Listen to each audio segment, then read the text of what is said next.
Bien, señor ministro, gracias por atendernos. Usted conoce que estamos cumpliendo este año 40 años del Organismo Andino de Salud y realmente uno de los temas importantes es poder conocer la opinión de los señores ministros de salud de la región andina respecto a este proceso. Y en esta entrevista lo que queremos empezar primero es conociendo la trayectoria de los señores ministros y por eso quisiera preguntarle respecto a la parte profesional, cuáles fueron sus inicios, los logros, su larga carrera y fructífera carrera profesional que ha tenido, señor ministro. Bien, gusto saludarlos. Hablar de uno siempre es complejo, es difícil, pero para ir brevemente, yo estudié medicina en mi país, en Chile, en la Universidad de Chile.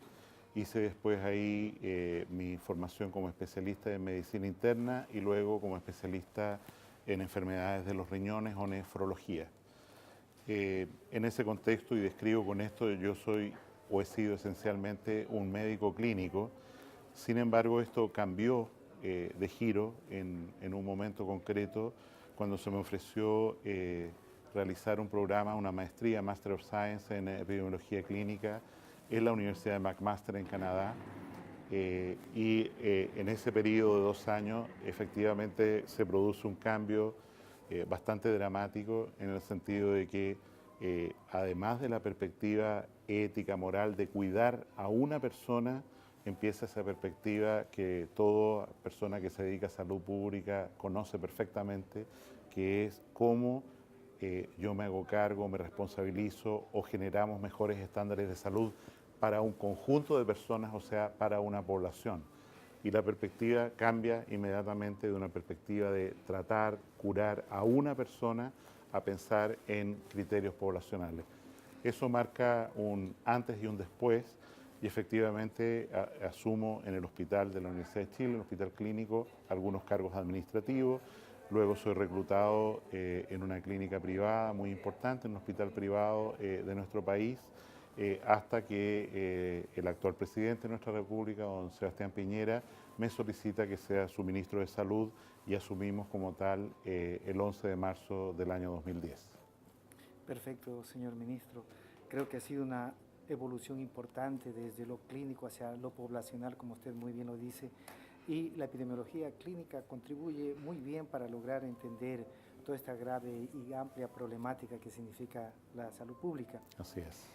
En este momento y dentro de las reuniones y deliberaciones que estamos teniendo el día de hoy, hay un tema frecuente que ha salido y es el tema de que este año está cumpliendo el Organismo Andino de Salud 40 años de vida.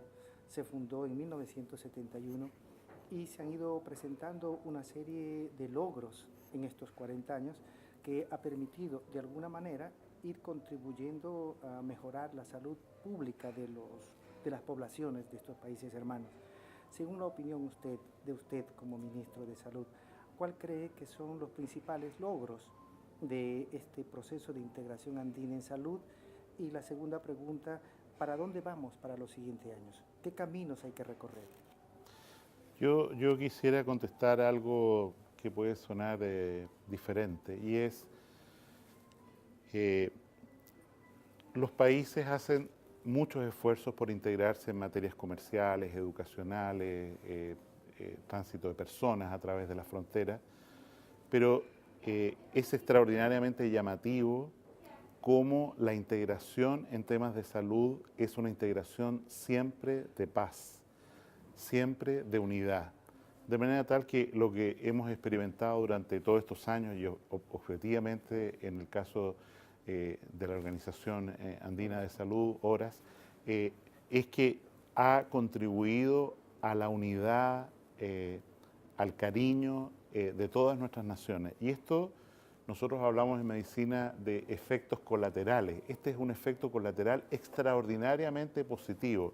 Nosotros tuvimos el 27 de febrero del año pasado un terremoto y posterior maremoto que fue devastador para nuestra nación. ¿Qué es lo que experimentamos?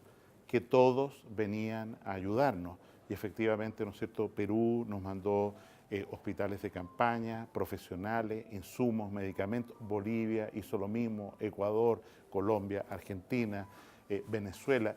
O sea, cuando se produce una situación de necesidad de salud, todos corremos a ayudarnos unos a otros.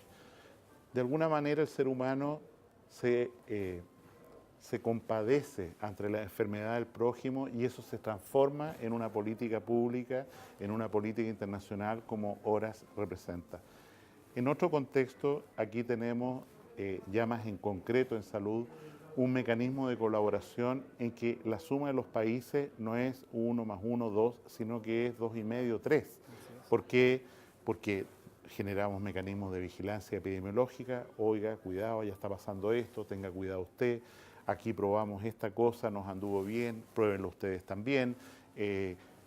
Compramos medicamentos, que es una parte de la agenda muy sustantiva de la reunión de ministros que estamos sosteniendo precisamente hoy día aquí en Santiago, de manera tal de lograr mejores precios y garantizar acceso de medicamentos críticos para nuestra ciudadanía, de manera tal que efectivamente, en la medida en que nosotros como organismo andino de salud estamos concentrados, enfocados adecuadamente en las materias que más nos afectan, generamos ventajas que se traducen en privilegios para cualquiera de nuestros ciudadanos y eso creo que es muy importante.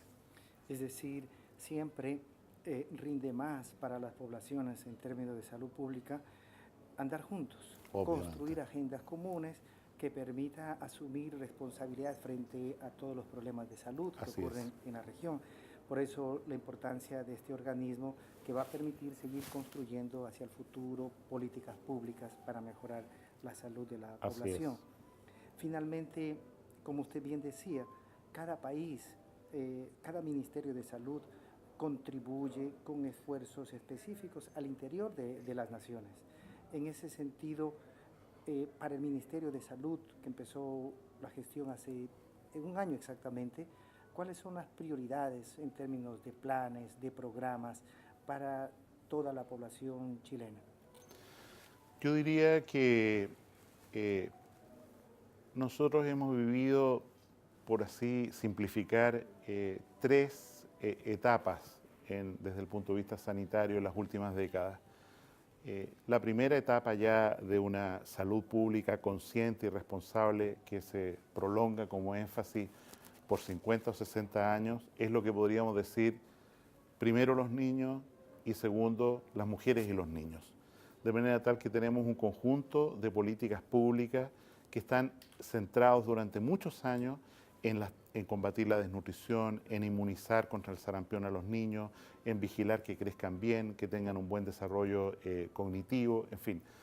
Todos esos son esfuerzos que han cambiado completamente el perfil de nuestras naciones. Quiero recordar que de las estadísticas que conocemos, no hace muchos años, por ahí por el 1930, 1925, Chile, nuestro país, era uno de los países con más alta mortalidad infantil en el planeta, sino aquel con más alta mortalidad infantil. Resulta que han pasado un mínimo de 60 años y hoy día tenemos que enorgullecernos de que somos uno de los países con más baja mortalidad infantil en el mundo de nuevo. En segundo lugar, esa es una primera gran política pública. La segunda, que yo diría en nuestro país se inicia aproximadamente en la década del 90, es cómo garantizamos, ya que hay tratamientos efectivos para un sinnúmero de enfermedades, que la gente, la población tenga acceso a estos tratamientos. ¿Cómo garantizamos? Y ahí se genera una política pública que nosotros denominamos AUGE, acceso universal con garantías explícitas en salud, que significa para este conjunto de enfermedades que afecta con mayor frecuencia a la población o que produce mayor invalidez o que aniquila muy precozmente a nuestra ciudadanía, nosotros vamos a garantizar que todo aquel que necesite tratamiento lo va a recibir. Y creo que eso ha sido una política exitosísima que ha transformado de nuevo el perfil del acceso a atenciones de salud de nuestra población. Hoy día yo diría que estamos en la siguiente perspectiva, que es habiendo garantizado en forma relativamente adecuada el acceso a tratamiento de las personas una vez que están enfermas, ¿qué hacemos para que la gente no se enferme en primer lugar, sobre todo en un momento en que la velocidad de envejecimiento o el cambio de la pirámide poblacional es tan abrupto. Y en ese sentido, mi ministerio, el gobierno del presidente Piñera, estamos empeñados en mirar a las personas y protegerlas antes de que se enfermen. ¿Cómo?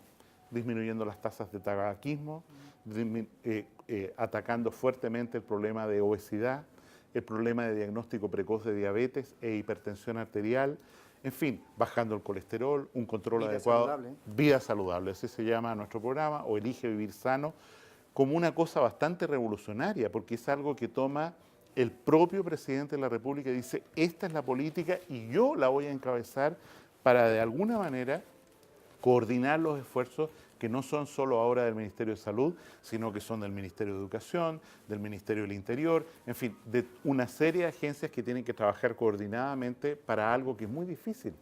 Es mucho más difícil incluso que tratar a una persona que tiene una enfermedad y operarla de algo. Significa cambiar hábitos, y cambiar hábitos de manera tal de que lograr que nuestra generación del bicentenario, todos nuestros países están cumpliendo más o menos 200 años de vida independiente. Esta generación del bicentenario, si va a adquirir una enfermedad crónica, esta ocurra o aparezca lo más tarde posible, de manera tal de tener una población sana y activa, trabajadores capacitados y sobre todo que el flagelo de la enfermedad crónica golpee lo más tarde posible a esta generación. Perfecto. Finalmente, esta entrevista va a ser puesta a consideración a través de la página web de LORAS de los ministerios de salud de la subregión andina. Tal vez un saludo para los ministerios, para la población, los niños que pueden observar y ver esta entrevista. Lo que yo diría es dos cosas. Primero, volver a agradecer a todos nuestros países cercanos, amigos, que nos ayudaron tanto cuando nosotros estábamos en graves dificultades como fue el terremoto y maremoto del 27 de febrero del año pasado, que a esa altura fue el quinto terremoto que golpeó la historia de la humanidad después de los eventos desafortunados de Japón hace algunas semanas atrás, se transformó en el sexto, nos superó en esta escala trágica el terremoto de Japón. Realmente tengo que manifestar una enorme gratitud por todos quienes nos ayudaron y por la forma que nos ayudaron y por todos nuestros amigos que se quedaron tanto tiempo acompañándonos cuando teníamos grave necesidad. En segundo lugar, tenemos que mirar el futuro con esperanza.